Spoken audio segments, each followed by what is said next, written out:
संध्याकाळ झालेली. बाई गेट समोर येऊन थांबली. तो खाली उतरला. घरात अंधारच होता. सुरुवातीला एक क्षण त्याला वाटलं की लाईट्स गेलेत, पण बाजूला काही अंतरावर असलेल्या घरामध्ये लाईट दिसत होते. गेट उघडून तो आत आला. बाईक आत घेत त्याने गेट बंद केलं. दार उघडत तो आत आला. घरात अंधार होता. स्विच ऑन करत त्याने इकडे तिकडे बघितलं. हॉलमध्ये कोणीच नव्हतं. त्याच्या काळजाची धडधड वाढू लागली होती. तो आत आला. किचनमध्ये डोकावत त्याने पाहिलं. तिथेही अंधारच होता. स्विच ऑन करत त्याने नजर टाकली, पण तिथेही कोणी नव्हतं. नक्की गेली कुठे असेल ही? शिवानी, शिवानी, त्याने 2-3 वेळा आवाज दिले, पण कसलाही प्रतिसाद मिळाला नाही. तो आता पायऱ्या चढून वरच्या घरात मजल्यावर आला. बेडरूमचं दार त्याने ढकललं, पण बेडरूममध्येही कोणी नव्हतं. आता हळूहळू मनावरचा ताण वाढू लागलेला. शिवानी तर नव्हतीच, पण रिया देखील कुठे दिसत नव्हती. नक्की कुठे गेले असतील या दोघी? या विचाराने आता त्याच्या काळजात काहूर माजलं. पहिल्या मजल्यावर असलेल्या सगळ्या खोल्या त्यांनी चेक केल्या, पण त्या कुठेच नव्हत्या. आता तो टेरेसवरती आला. टेरेसही पूर्ण रिकामा होता. चिंता वाढू लागली. तो परत आता घरात सगळीकडे पुन्हा एकदा फिरला, पण त्या दोघी कुठेच नव्हत्या. तो अंगणात आला. अंगणात आजूबाजूला नजर टाकली, पण त्या नव्हत्या. घराच्या उजवीकडून तो आता मागच्या अंगणाकडे येऊ लागला. तो मागच्या अंगणात आला. वर नजर टाकत त्याला काहीच दिसलं नाही. मोबाईल टॉर्च सुरू करत त्याने इकडे तिकडे प्रकाश मारला. तो अंगणाच्या मध्यभागी उभा होता. मागच्या बाजूला असलेल्या झाडीकडे त्याने प्रकाश मारला आणि तो निराश होत मागे वळला.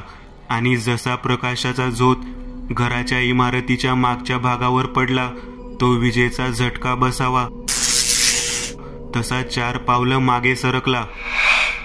घराच्या भिंतीला पाठमोरी बसलेली एक स्त्री आणि तिच्या बाजूला बसलेली एक लहान मुलगी दिसत होती. पण या दोघी मागून शिवानी किंवा रियासारख्या वाटत नव्हत्या. त्या अस्वस्थपणे मागे पुढे होत होत्या, डुलत होत्या. आकाशचे पाय लटलट कापत होते. एक पाऊल पुढे टाकत तो त्यांच्या जवळ आला. शिवानी, त्याने आवाज दिला. त्याने तिच्या खांद्यावर हात ठेवला. दचकून तिने मागे वळून त्याच्याकडे बघितलं. टॉर्चच्या प्रकाशात त्याला तो चेहरा किंचित ओळखीचा, किंचित अनोळखी वाटला. कारण कपाळावर कुंकवाचं मळवट होतं. केस मोकळे सोडलेले. चेहऱ्याला पांढरं असं काहीतरी फासलेलं होतं. ती स्तब्ध होऊन त्याच्याकडे बघत राहिली. अरे आकाश, आलास तू? पण तू इथे काय करतोयस? तिचा हा प्रश्न विचारायची पद्धत अगदी सामान्य होती. तू इथं काय करतीयस? मी तुला शोधत इथं आलोय, तो म्हणाला. मी इथं आले? कधी? मला नाही आठवत, ती म्हणाली. चल आज जाऊन बोलू, आज गारठा जरा जास्तच जाणवतोय, तो म्हणाला. रिया मात्र शांतपणे त्याचं ते बोलणं ऐकत होती. तो त्या दोघींना घेऊन आत आला. हे काय अवतार करून घेतला आहेस? केस मोकळे सोडलेत आणि चेहऱ्याला हे काय लावलं आहेस? तो आता विचार करू लागला. ती समोर बसलेली. अरे मला काहीच आठवत नाहीये, मी तिथे कशी गेले आणि या रियाचा पण हा काय अवतार केलाय? खरं तर त्यालाही खूप भीती वाटत होती, पण उसनं अवसान आणून तो आता बोलत होता. रिया, जा तोंड धुवून ये आणि तू पण जा, तो ओरडला. त्या दोघीही उठून उभ्या राहिल्या आणि तिथून निघाल्या. पण हे काय? त्यांची पावलं परत घराच्या दरवाजातून बाहेर वळाली होती. शिवानी, रिया, कुठं चालला आहात? त्याने मागून आवाज दिला. ओ सॉरी, ती भानावर आली. दोघी आता आत गेल्या. त्याला काहीच सुचत नव्हतं. हे जे काही तो बघत अनुभवत होता ते सगळं स्पष्टीकरणच्या पलीकडे जात होतं. त्या दोघी बाथरूममधून बाहेर आल्या. आता त्यांचा अवतार नॉर्मल झालेला. आता अचानक सगळं काही सामान्य झालं होतं. नेहमीप्रमाणे तिने स्वयंपाक केला. रियाही बाहुलीशी खेळत होती. पण आकाश विचारात हरवून गेलेला. या सगळ्याचं मूळ नक्की काय आहे? या जागेला कोणता इतिहास आहे का? खरंच शिवानी जे काल म्हणाली होती ते सत्य तर नसेल, की या जागेतच काहीतरी आहे? तिचं वागणं बदलत चाललं आहे. जेवण तयार आहे, अचानक त्याच्या मागून तिने मोठ्या आवाजात त्याला सांगितलं. तो दचकला. वाढ, तो एवढंच म्हणाला. डायनिंग टेबलवर बसून आता ते जेवण करू लागले. तो दोघींकडे बारीक लक्ष ठेवून होता. जेवता जेवता एक गोष्ट त्याच्या लक्षात आली होती की जेवणाची चव आज बदलली होती. शिवानी इतकं तिखट जेवण कधी बनवत नसे, पण आज ते तिखट झालेलं. सहज त्याने शिवानीकडे बघितलं. प्लेटकडे बघत एकटीच स्मित हास्य करत ती जेवत होती. तिचं आजूबाजूला लक्षच नव्हतं. त्याने रियाकडे बघितलं. तीही अगदी तशीच जेवत होती. आता मात्र त्याला भीती वाटू लागली होती. तितक्या शिवानीने अचानक नजर आकाशकडे बघितलं आणि लगेच तिची नजर त्याच्या मागे असलेल्या भिंतीवर असलेल्या शोकेसकडे स्थिरावली आणि चेहऱ्यावरचं हास्य विरून गेलं. चेहऱ्यावर एक भीती उमटली. जणू काहीतरी विपरीत असं तिला मागे दिसलं असावं. किंचाळत ती खुर्चीवरून उठून मागे सरकली. त्याच्या मागच्या बाजूला बोट दाखवत ती ओरडत होती. आणि आता अचानक पुढच्याच क्षणी रिया देखील खुर्चीवरून उठून उभी राहिली. शिवानीच्या जवळ उभी राहत ती देखील त्या शोकेसकडे हात करत ओरडू आणि रडू लागली. आकाशच्या काळजाला घरं पडत होती. त्यांनी दचकून ती जुनी शोकेस या घरात आधीपासून होती. भिंतीला अटॅच असल्यामुळे ती छोटीशी शोकेस त्यांनी तशीच ठेवली होती. त्या शोकेसमध्ये यांचीच काही वापरात नसलेली भांडी आणि डबे ठेवले होते. पण मग या दोघी त्या शोकेसला बघत का किंचाळत होत्या हे त्याला काही कळत नव्हतं. तो फोटो काढून टाक इथून, शिवानी ओरडू लागली. शिवानी, शिवानी शांत हो. काय झालं? कुठला फोटो? तिथं कुठलाच फोटो नाहीये. आकाश तिला शांत करू लागला. कसंबसं तिला आणि रियाला घेऊन तो बाहेर हॉलमध्ये आला. हॉलमध्ये आल्यावर त्या अचानक शांत झाल्या. तो परत आत आला. जेवायची इच्छाच मेली होती. तिथलं सगळं आवरून तो बाहेर आला. दोघी अजून तिथेच बसलेल्या. मला वाटतं आता आपण झोपावं, तो सावधपणे बोलू लागला. हो बरोबर, झोपावंच लागेल. चल सरू, झोपू, ती म्हणाली. रियाचा हात धरून ती जिना चढून वर निघून गेली. तो हॉलमध्ये तसाच उभा होता. नक्की काय दिसलं हिला? ही ओरडू का लागली? नक्की त्या शोकेसमध्ये होतं काय? आणि एक मिनिट, तिने रियाला सरू अशी हाक का मारली? त्याच्या अंगावर सरसरून काटा आला. दार खिडक्या बंद करून तो जिना चढून वर आला. बेडरूम मध्ये ती आणि रिया झोपलेल्या होत्या. आजची रात्र काहीतरी वेगळीच आहे. ही रात्र फक्त एकदाची उलटून गेली पाहिजे. उद्या मला कदाचित काहीतरी हालचाल करावी लागेल. या सगळ्यात तो एकमेव व्यक्ती आहे जो माझी मदत करू शकेल. पण तो करेल का माझी मदत? पण कुठे असेल तो आता? त्याचा काहीच थांगपत्ता नाहीये. गेले 1 वर्ष. बघू, त्याच्या जुन्या नंबरवर मला कॉल करता येईल. उद्या पहिलं काम तेच करेन. विचार करत करत आकाशला झोप लागली. बाहेर सुरू असलेल्या पावसाने त्याला जाग आली. खूप थंड वाटत होतं. डोळे चोळत तो उठला. खिडकीतून बाहेर नजर गेली. सकाळ झालेली. बाहेर मुसळधार पाऊस सुरू होता. गार का वाटतं याचं कारण त्याला आता समजलं होतं. कारण त्याच्या अंगावर एकही कपडा नव्हता. पूर्ण विवस्त्र तो पलंगावर पडलेला होता. त्यालाही धक्काच बसला. त्याचे कपडे जमिनीवर आस्थाव्यस्त पडलेले आणि शिवानीने काल रात्री घातलेले सर्वच्या सर्व कपडे तसेच जमिनीवर पडलेले होते. खोलीत शिवानी आणि रिया दोघीही नव्हत्या. त्याने भिंतीवरच्या घड्याळाकडे बघितलं. 11:30 वाजले होते. म्हणजे पूर्ण रात्र सरून गेली होती. तरीही त्याला खबर नव्हती. तो अंगावर कपडे चढवून खाली आला. घरात सर्वत्र तो फिरला, पण रिया आणि शिवानी दोघीही कुठेच नव्हत्या. भिजत भिजत त्याने मागच्या अंगणातही बघितलं, पण त्या कुठेच नव्हत्या. आता फक्त तो एकमेव होता जो आकाशची मदत करू शकत होता. फोनची रिंग वाजत होती, पण तो गाढ झोपेत होता. त्याच्याच बाजूला निजलेली ती स्त्री त्या रिंगच्या आवाजाने जागी झाली. तिने तो फोन हातात घेतला आणि उचलला. हॅलो, कोण बोलतंय? तिने विचारलं. रणविजय, आकाश समोरून बोलू लागला. हो, पण ते झोपलेत. तुमचं नाव? तिने विचारलं. मी आकाश बोलतोय. आकाश, पूर्ण नाव तरी सांगा, ती म्हणाली. आकाश देशमुख. आम्ही लहानपणापासूनचे मित्र आहोत, आकाश म्हणाला. तो पुढच्या क्षणी उठला. तिच्या हातातला फोन काढून घेत त्याने कानाला लावला. बोल आकाश, काय झालंय? रणविजयने थेट विचारलं. अरे शिवानी आणि रिया दोघी. आधी शांत हो, काय घडलंय नीट सांग. रणविजयने त्याला जरा शांत केलं. अरे त्या दोघी बेपत्ता आहेत. कशा, कुठे, ते सगळंच सांगण्याच्या पलीकडचं आहे. तू पोलिसात तक्रार दिलीस का? नाही, ते उपयोग नाहीये. हे साधं अपहरण किंवा निघून जाण्याचं प्रकरण नाहीये. हे सगळं काही विचित्रच आहे, आकाश म्हणाला. बरं, मी येतोय. मला सांग तू कुठे आहेस? रणविजय म्हणाला. हो, लवकर ये. आता तूच काहीतरी करू शकतोस, आकाश म्हणाला. हो, काळजी करू नकोस. रणविजयने फोन ठेवला. आता कुठे जाताय परत? 2 दिवसापूर्वीच तर परत आला आहात. ती त्याच्या जवळ येत म्हणाली. जावं लागेल. आकाशच्या घरात काहीतरी घडलं आहे. कोण आकाश? तिने विचारलं. माझा बालमित्र, तो इंजिनियर झाला. मी मात्र या अंधाऱ्या मार्गाकडे खेचला गेलो. त्याला 6-7 वर्षापूर्वी एक मुलगी भेटली. त्याचं लग्न करायचं ठरलं. त्याच्या सगळ्यात जवळचा मित्र म्हणून तो मला तिची भेट घालून द्यायला एका रेस्टॉरंटमध्ये घेऊन गेला होता. पण काय? बोल ना. पण तिला पाहता क्षणी मला काहीतरी जाणवलं. तिच्या आजूबाजूला असलेली ती नकारात्मक ऊर्जा, तिचं ते गडद वलय मला तिथे बसल्या बसल्या अगदी काही क्षणात जाणवलं. हे असं वलय असणारी लोक मनाने कितीही चांगली असली तरी नकारात्मक शक्ती त्यांच्याकडे आकर्षित होते. तिची जन्मपत्रिका मी पाहिली आणि मग माझा संशय अधिकच दृढ झाला.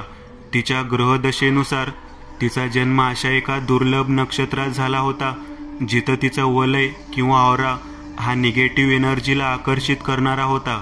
ती आमची भेट घेऊन काही वेळाने निघून गेली. मी आकाशला त्यावेळी काही बोललो नाही. पुढच्या 2 दिवसात तिच्याबद्दल शक्य तितकी माहिती काढली आणि मग मला समजलं की तिच्या घरात कधीच सगळं आलबेल नव्हतं. तिच्या वडिलांना वेड्याचे झटके यायचे. तिच्या काकाने आत्महत्या केली होती. तिच्या 40 वर्षांपूर्वी वारलेल्या आजीशी ती रोज रात्री गप्पा मारायची. असं काही मला समजलं. तिची मानसिक स्थिती खराब होती हे जर आपण मान्य केलं तर मग त्यांच्या घरात घडलेले बाकीचे मृत्यूही अनैसर्गिक होते. याचं काही स्पष्टीकरण मला मिळालं नाही. तिच्या भावाचा मृत्यू रहस्यमयरित्या झालेला. तिच्या वडिलांबद्दल मला गेल्या वर्षी समजलं की त्यांनीही आत्महत्या केली. आता त्यांच्या घरात फक्त तिची आई आणि तिचा लहान भाऊ राहतात. बाकी सर्व कुटुंबियांना या ना त्या कारणाने अनैसर्गिकरित्या मृत पावले आहेत. शिवानीबद्दल जेव्हा मी आकाशला वॉर्न केलं तेव्हा आमच्या मैत्रीत आढी आली. त्याने मलाच वेड्यात काढलं. मग मीही काही बोललो नाही. गेल्या वर्षी एका जवळच्या मित्राच्या लग्नात आमची भेट झाली होती, पण तेव्हाही आम्ही जास्त बोललो नाही. पण आज अचानक त्याचा असा कॉल येणं माझा संशय आता पक्का होत चालला आहे. शिवानीच्या रूपात कोणतं तरी मोठं संकट आलं आहे त्यांच्या कुटुंबावर, रणविजय म्हणाला. पण त्यात तिची काय चूक? तिने विचारलं. सुजाता, अगं चूक तिची आहे असं मी कुठं म्हणतोय, पण सुक्यासोबत ओलं पण जळतं. मग तिच्या मार्गी आलेल्या संकटाची झळ आकाशला आणि त्याच्या लहान मुलीलाही लागणार, एवढंच माझं म्हणणं आहे. परत कधी येणार? सुजाताने विचारलं. लवकरच. आधी बघावं लागेल नक्की प्रकरण आहे तरी काय. तो उठून उभा राहिला. मी पण येऊ का सोबत? तिने विचारलं. तू सोबत आलीस तरी ते तुझ्या आईवडिलांना कोण बघणार? त्यांच्या सोबत राहा तू. मी लवकर येईन, रणविजय म्हणाला.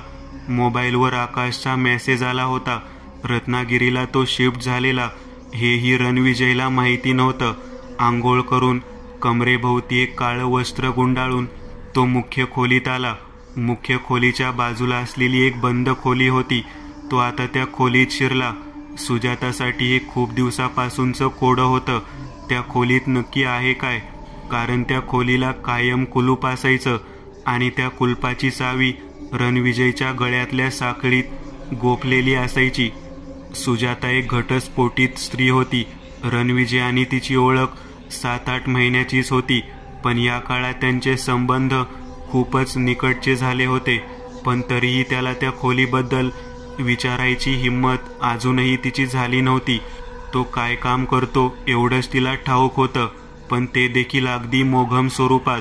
अशुभ काळ्या शक्तीने ग्रासलेल्या लोकांना त्यातून बाहेर काढणं हे एवढंच त्याचं कामाचं स्वरूप होतं. नाही म्हणायला त्याच्याकडे संपत्तीची कमी नव्हती. शेअर मार्केटमधून त्याने काही वर्षातच खूप सारी माया जमवली होती. यामागे एखाद्या काळ्या सिद्धीचाच हात असावा असा संशय तिलाही होताच. तो काही वेळातच खोलीतून बाहेर आला. पाठीवर लाल व्रण उमटलेले होते, जणू कोणीतरी चापकाने प्रहार केले असावेत. हात पाय आणि छातीत लालसर दिसत होती. चेहराही अगदी लालबुंद दिसत होता. घाम आलेला दिसत होता. तो तसाच बेडरूममध्ये गेला. काही वेळातच तो बॅग घेऊन अंगावर कपडे चढवून बाहेर आला. चल निघू, तुला सोडतो घरी, मग मी जातो. आणि हे घे, तुझ्याकडे या घराची चावी असू देत.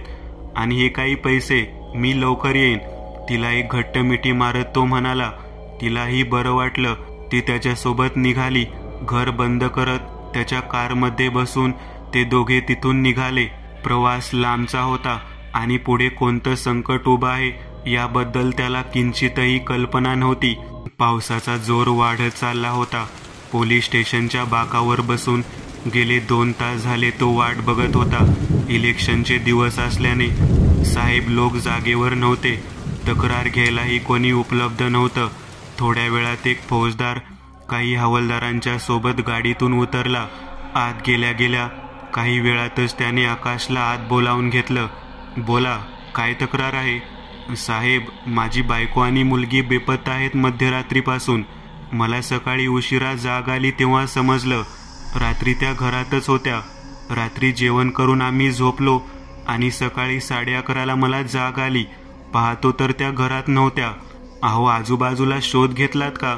हो साहेब, घेतला. आम्ही गेल्या आठवड्यात आलोय राहायला इथं. इथंच सेटल व्हायला आलो होतो. पण काय होऊन बसलं? तुम्ही शांत व्हा. सब इन्स्पेक्टर राणे बाहेर आहेत. त्यांना तुमची तक्रार नोंदवून घ्यायला मी सांगतो. मुलीचा आणि बायकोचा फोटो द्या. आम्ही शोध सुरू करतो. त्यांचा मोबाईल वगैरे घरातच आहे की? हो, मोबाईल, पर्स, सगळे कपडे, सर्व काही घरातच आहे. मुलीच्या पण सर्व वस्तू घरातच आहेत. साहेब, प्लीज त्यांचा शोध घ्या. मी खूप ऋणी राहीन आपला. तुम्ही काळजी करू नका. राणी यांची कंप्लेंट लिहून घ्या. इन्स्पेक्टरने आवाज दिला. सब इन्स्पेक्टर आत आला. आकाशने सर्व घटना सविस्तर सांगत कंप्लेंट नोंदवली. तिथून तो परत घरी आला. घरात जावंसच वाटत नव्हतं. ते घर जणू खायला उठत होतं, पण इलाज नव्हता. आज पावसाने वैताग आणला होता. नक्की काय झालं असेल दोघींचं? कशा असतील, कुठे असतील, मुळात म्हणजे जिवंत असतील, असे अनेक प्रश्न मनात येत होते. या सगळ्यातून काही वेळासाठी तरी मुक्तता मिळवण्याचा एकच मार्ग होता, मदिरा. त्यानेही तेच केलं. एक जॅक डॅनियलची बॉटल उघडून ग्लासमध्ये ओतत त्याने ग्लास एका दमात रिकामा केला. सिगरेट पेटवत तो सिगरेटचे झुरके घेऊ लागला. दारूची नशा होऊ लागली आणि भावनांचा बांध फुटला. तो रडू लागला. दोघींच्या आठवणीत. संध्याकाळ होऊन अंधार पडला होता. दारूची अर्धी बाटली रिकामी झालेली. तो हॉलमध्ये जमिनीवरच आडवा पडला होता. त्याला आस होती रणविजयच्या तिथं पोहोचण्याची. पोलिसात तक्रार देऊनही उपयोग काही होईल असं वाटत नव्हतं. रणविजयच काहीतरी करू शकेल याचा त्याला विश्वास होता. पडल्या पडल्या त्याला झोप लागली. मध्ये किती वेळ गेला त्याला काहीच लक्षात नव्हतं. मध्यरात्री त्याला अचानक जाग आली. ती थेट त्याच्या बेडरूममध्ये. त्याच्या अंगावर पांघरून होतं, पण जितकं त्याला आठवत होतं तेव्हा तर तो हॉलमध्ये जमिनीवरच बेशुद्ध होऊन पडलेला. तो उठून उभा राहिला. बेडरूममधून तो खाली आला. हॉलचा लाईट सुरू होता. मुख्य दरवाजाही उघडाच होता. हॉलच्या मध्यभागी एक पुरुष पाठमोरा बसून सिगरेट ओढत होता आणि स्वतःशीच काहीतरी बोलत होता. घराच्या कोपऱ्या कोपऱ्यातून मला सूक्ष्म अशा किंकाळ्या ऐकू येत होत्या. या वास्तूत 1-2 नाही, किंतु त्याहून अधिक जीवांचे बळी गेले असावेत. घराच्या दारावर बांधलेला लाल कपड्यातील नारळ नासून आतल्या आतच फुटला आहे. म्हणजे एखाद्या पिशाच्याचा इथं या कुटुंबाच्या येण्यानंतर प्रवेश झाला असावा. घराचा उंबरा भंगला आहे. एक विचित्र वास इथे जाणवत आहे. जागोजागी सूक्ष्म अशा खुणा जाणवत आहेत. काहीतरी खूप भयंकर असा भूतकाळ आहे या जागेला. तो एकटाच बडबडत होता. बाजूला असलेल्या डायरीत तो लिहून पण घेत होता. विजा, जिन्यात मधोमध उभ्या आकाशने त्याला आवाज दिला. उठलास? ये बस. मागे न बघताच तो म्हणाला. आकाश समोर आला. रणविजयला बघून तो अगदी चाटच पडला होता. माय गॉड, अरे तू तर किती बदलला आहेस. तुला गेल्या वर्षी बघितलं होतं तेव्हाचा तू आणि आत्ताचा तू, जमीन आसमानचा फरक पडलाय तुझ्यात. आकाश म्हणाला. फरक चांगला आहे ना, मग झालं. रणविजय म्हणाला. तू तर यंगच होत चालला आहेस. तुला तर टक्कल पडलं होतं, वजनही तुझं जरा वाढलेलं होतं, पण आता तर तू अगदी फिट दिसतोयस. केसही अगदी पूर्ण परत आले आहेत. बाकी लग्न वगैरे केलंस की अजून सिंगल आहेस? आकाशने विचारलं. सांगीन सगळं. आता मी ज्यासाठी इथे आलोय ते जास्त महत्वाचं आहे. वहिनी आणि तुझ्या मुलीला शोधणं जास्त महत्वाचं आहे. रणविजय म्हणाला. तू आला कधी? झाले 2 दिवस. तू इथे जमिनीवर पडलेलास. तुला उचलून वर नेलं. मग घराच्या आत जरा फेरफटका मारला, पण अजूनही घराची पूर्ण छाननी करणं बाकी आहे.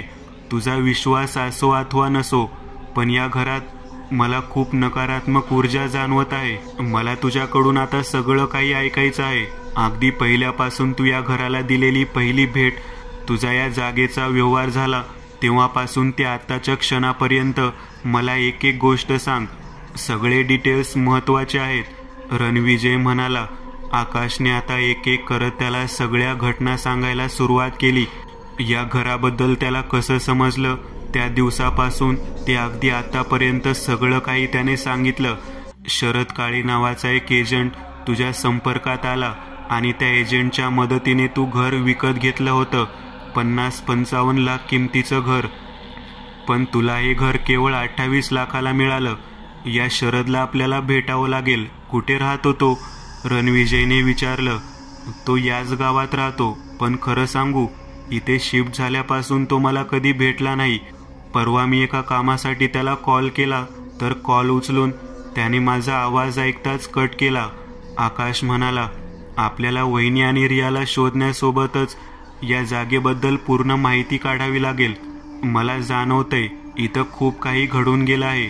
हे घर इनामदार नावाच्या एका माणसाचं होतं. शरदने मला या घराचा इतिहास सांगितला होता. हे घर इनामदार यांनी 2013 मध्ये इथे जमीन विकत घेऊन बांधलं होतं. त्यानंतर 2 ते 3 वर्ष तो त्याच्या कुटुंबियासोबत इथे राहिला होता. मग इनामदाराच्या बायकोचा बाळंतपणात मृत्यू झाला आणि त्यांचं या जागेवरचं मन उडालं. तो सगळं काही सोडून मुंबईला निघून गेला. 3 वर्षापूर्वीच त्याचा कोविडच्या कारणाने मृत्यू झाला. त्याचा एक लहान भाऊ होता. त्यांनी ही प्रॉपर्टी विकायला काढली होती आणि त्याची जिम्मेदारी त्याने शरद काळेकडे दिली होती. 3 वर्षापूर्वीच त्याचा कोविडच्या कारणाने मृत्यू झाला. त्याचा एक लहान भाऊ होता. त्यांनी ही प्रॉपर्टी विकायला काढली होती आणि त्याची जिम्मेदारी त्याने शरद काळेकडे दिली होती. त्यामुळे या जागेला असा काही जुना इतिहास वगैरे नाही, असं शरद बोलला होता. आकाश म्हणाला. बरं, आता त्या विचित्र घटना काय घडू लागल्या, कधीपासून सुरुवात झाली ते सांग.